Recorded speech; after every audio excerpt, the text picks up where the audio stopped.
ناظرین غسل کا صحیح طریقہ کیا ہے؟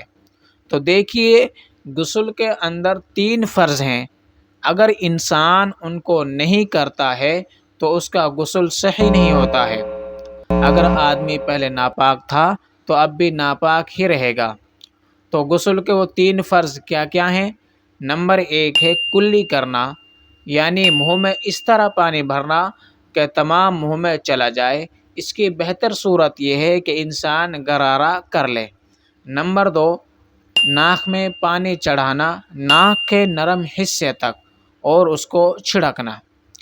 نمبر 3، تمام بدن پر پانی ڈالنا۔ تو یہ غسل کے 3 فرض ہیں۔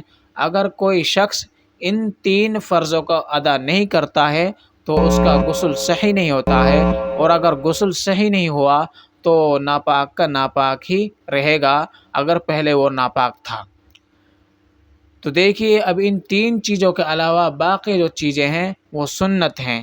اگر کوئی انسان سنت کے مطابق غسل کرتا ہے تو اس کو سنتوں کا بھی ثواب ملتا ہے، اور اگر کوئی سنت کے مطابق غسل نہیں کرتا ہے تو غسل تو صحیح ہو جاتا ہے لیکن سنت کے مطابق اس کا غسل نہیں ہوتا ہے۔